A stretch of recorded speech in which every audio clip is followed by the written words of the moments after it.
tassa bhagavato arahato sama sambuddhassa. Namo tassa bhagavato arahato sama sambuddhassa. Namo tassa bhagavato arahato sama sambuddhassa.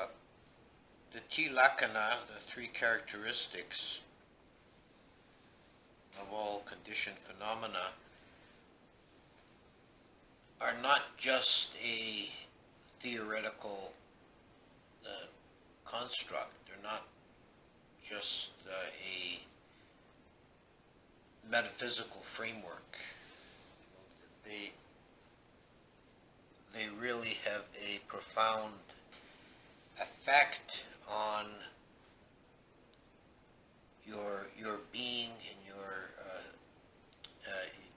your mind and your life when you begin to understand them and you begin to internalize them and take them to heart rather than just hold them as abstract ideas.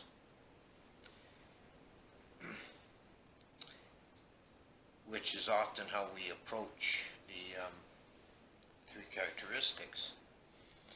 As a theoretical framework and construct, they're powerful enough, but when you really internalize them and start to live with those as the basis of your being, then it really changes things. The three characteristics, of course, are dukkha, anicca, anatta. Dukkha, sometimes translated as suffering, although that's an inadequate translation. Anicca, impermanence, and anatta, not self, or more broadly, emptiness or voidness. Dukkha really means something like imperfection. It's the provisional or imperfect or incomplete nature of all conditioned phenomena. That is everything that we experience with the senses and everything that passes through our minds until we realize Nibbana. Dukkha is also the first noble truth, the truth of suffering.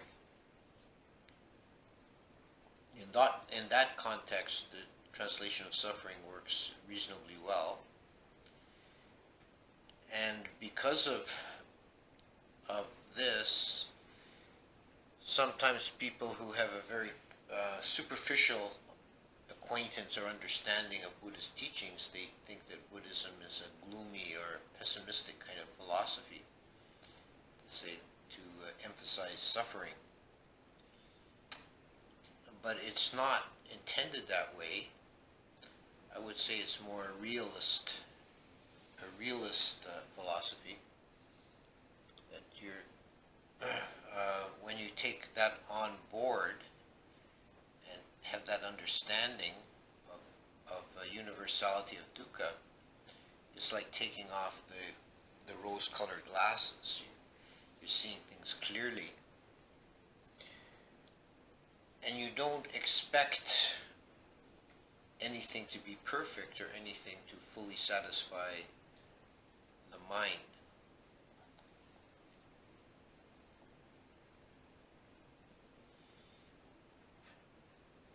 So,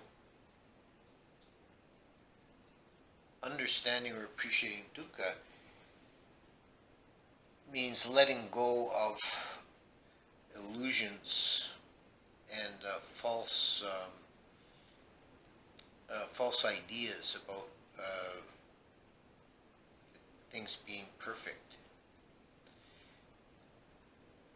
A lot of people, I think, in the world, they get caught up in trying to make themselves happy by experiences or acquisitions. If only I get this job, or if only I get this relationship, or if only I make more money, then I'll be happy. And maybe they get those things and maybe they don't. And if they don't, then they suffer from not having what they desired. But if experience some temporary satisfaction and happiness, but it fades, and then they find themselves desiring the next thing. There's no possible way of satisfying the desire mind with the objects of the senses, with the objects of samsara.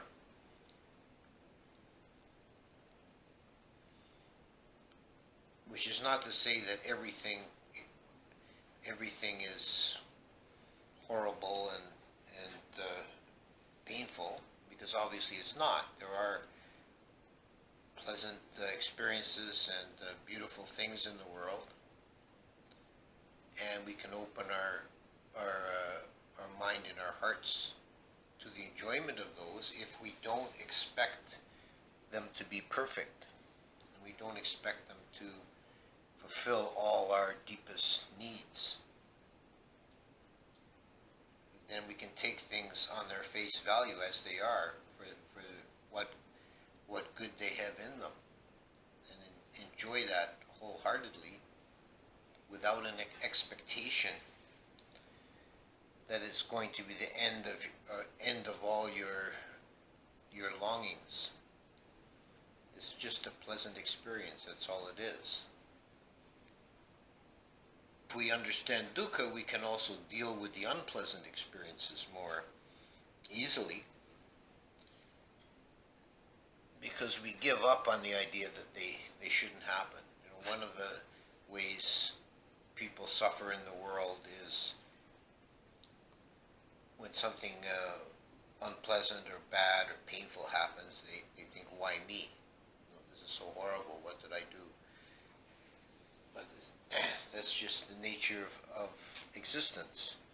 You are going to have pleasant experiences and you're going to have painful experiences until you make an end of samsara. That's the meaning of samsara, is going around in circles.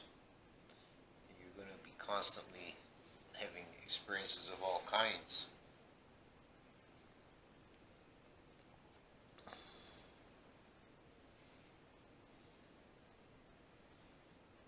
It's been noted by, it's sort of a stereotype almost, that people that live in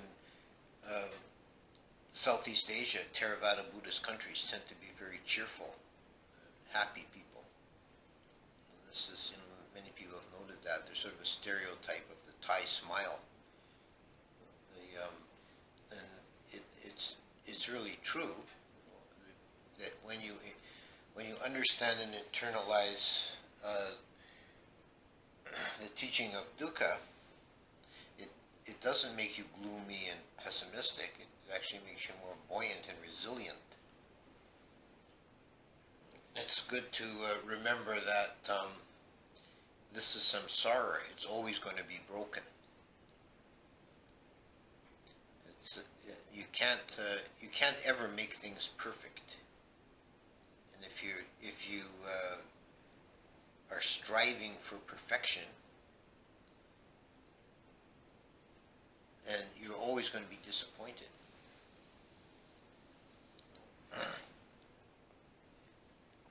If you're seeking the perfect situation, or the perfect job, or the perfect anything, it's not there. It doesn't exist. So dukkha is really, it's the brokenness, the roughness, the imperfection of samsaric phenomena.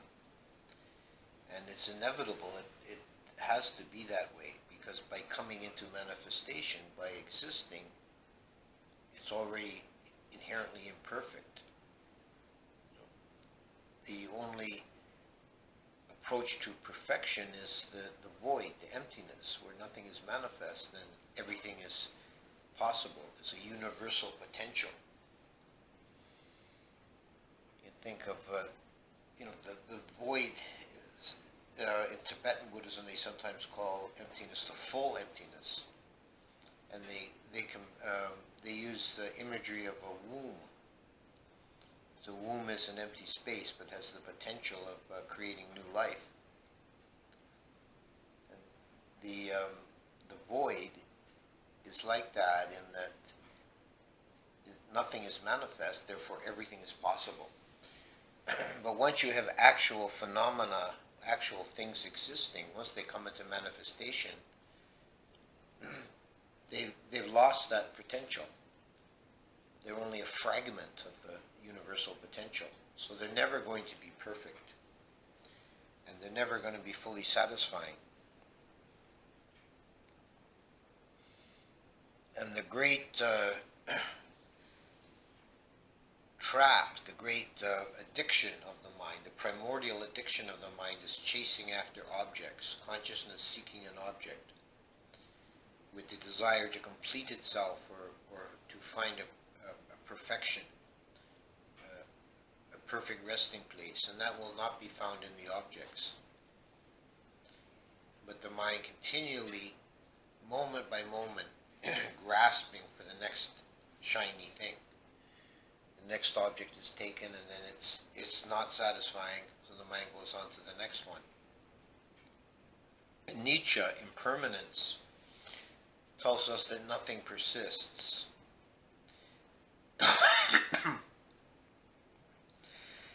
And at the deepest level, as spoken about in Abhidhamma, the actual existent phenomena only occur for a single moment in an unbroken stream. But at the coarser level of our actual experience, everything we have and hold, everything we touch and experience is transient. It's not going to last. This is another way beings suffer, is because they expect things are going to last and persist.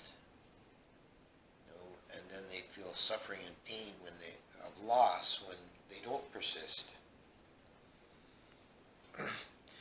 But if you understand at a deep intuitive level that nothing is permanent, then you can enjoy the good experiences while they happen, because you're not expecting them to be either perfect, the dukkha, or you're not expecting them to be everlasting.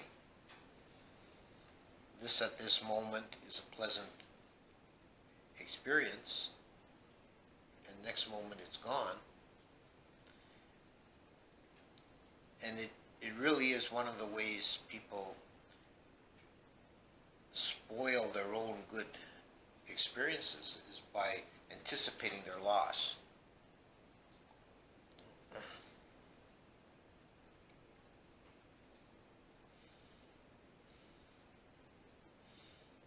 And bad or painful experiences are also impermanent. You can take some comfort in that this too shall pass, that nothing is either for good or for bad, nothing is permanent.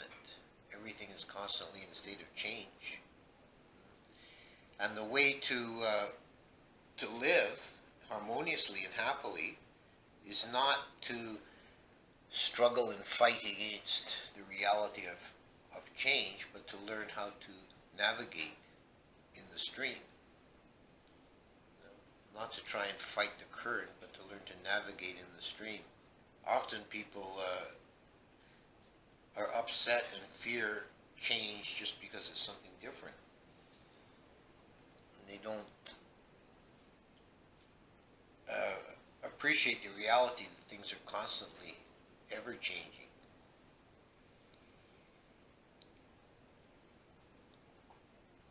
Nothing at all persists. At the deepest level, nothing is the same from moment to moment.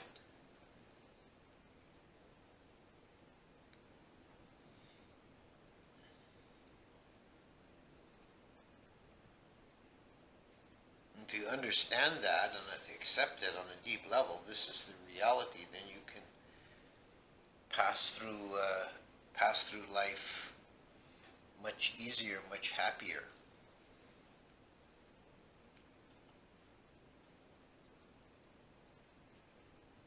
Some Asian cultures that are heavily influenced by Buddhism have some greater understanding of this. Like in Japan, one of the big events every year is the cherry blossoms coming out. People go to where the cherry blossoms grow to see the cherry blossoms. I remember, and they only last for a very, very brief time, 2 or 3 days, and they all fall down. And I remember reading once about one of these cherry blossom viewing parties, and there was an American who wanted to. He suggested, why don't we gather up the cherry blossoms and put them under glass and keep them safe, save them. And the Japanese just kind of laughed at him, like, that's not the point. The point is, the beauty at this moment is here, present. And learn to enjoy it in the moment, not try and preserve it under glass for later.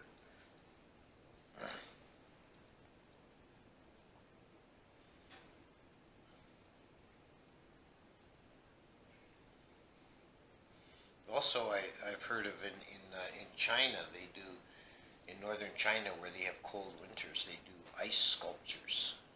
And part of the artistry is if you can make a sculpture, it's considered the highest form of the art. If you can make a sculpture that retains some beauty of form as it's melting, it changes into other, the form morphs as it melts into other beautiful shapes. That's considered to be a very high art. So that's a appreciation of the change. And of course, in the end, they're all just puddles of water. The third characteristic, anatta, or emptiness, is quite subtle, and it's probably harder to initially to understand or to grasp. And we can approach it from various directions, and considering it as an aspect of dependent origination, or by seeing how things are all composite. There's no essence of chariot, but these are theoretical considerations.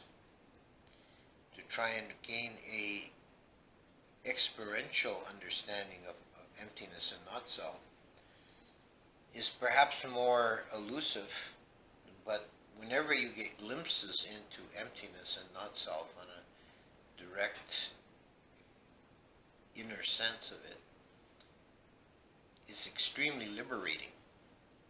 This is really where the magic key to unlock all the mysteries and to open all the knots. One who has really grounded in not self has no fear. There's nothing to fear because there's nothing to lose.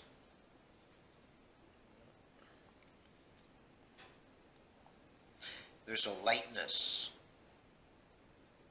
and a buoyancy, a brightness that fills the being when there's no clinging to the idea of self. It's like tearing down the boundaries, opening up to infinity. There's an old riddle about how do you fill a sieve with seawater? You can sit on the beach with a sieve and keep trying to scoop up water and fill the sieve with water, and you never fill it. And the answer to the riddle is you throw it in the sea. Then it's filled with water, filled with seawater.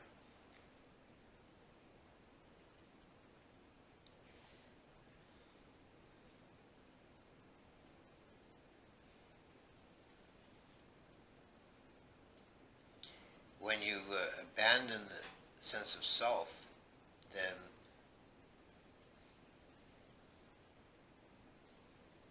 there's nothing to rub against. The mind is open and vast, and one has all the experiences one had before, before enlightenment, carrying wood and carrying water, chopping wood. After enlightenment, carrying water, chopping wood. But there's all the difference in the world. If there's no sense of me, there's no narrowness, there's no constriction in the mind. The mind is wide open.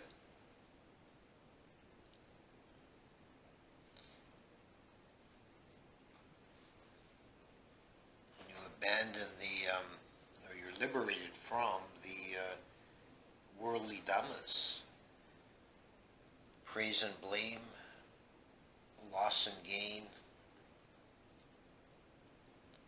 fame and dishonor,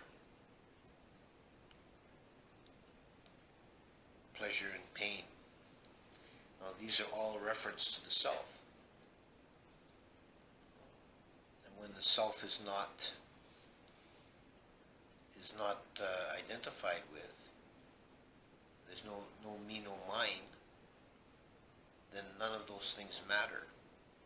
They're just as they are. The only reason praise or blame matter to a person is because they identify with the self. And if you're praised, you feel like yourself is being puffed up and you feel good. And if you're being blamed, criticized, you feel like yourself is being diminished and beaten down and you feel bad.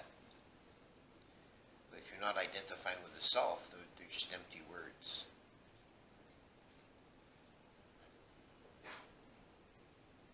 Much more free.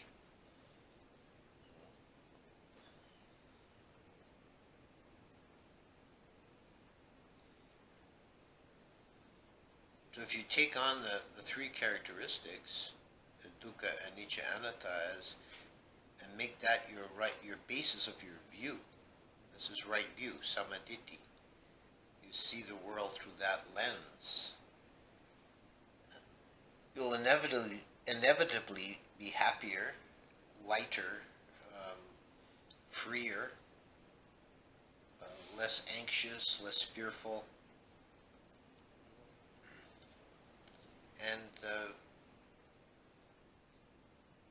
things will go better. As well, of course, being the foundation as the first of the Eightfold Path, steps on the Eightfold Path, you're moving in the direction of ultimate ending of suffering. You're moving in the direction of nibbana. The more you can abandon thoughts of self, the more you can see things as imperfect and as impermanent.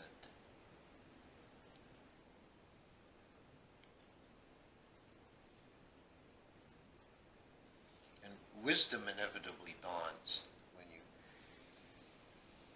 following this way. Seeing things at the opposite, imagining things to be at least possibly perfect or permanent or having substantial intrinsic reality are called the hallucinations or vipalasas.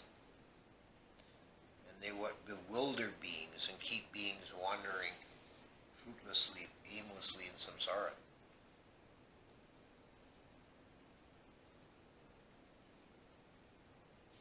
The word vipalasa means something like bent view or crooked view, like being having a twisted view of reality and not seeing things in reality according to their own nature, which is yatabhutananadasana, knowledge and vision of things as they are, which is the road to wisdom and the road to liberation.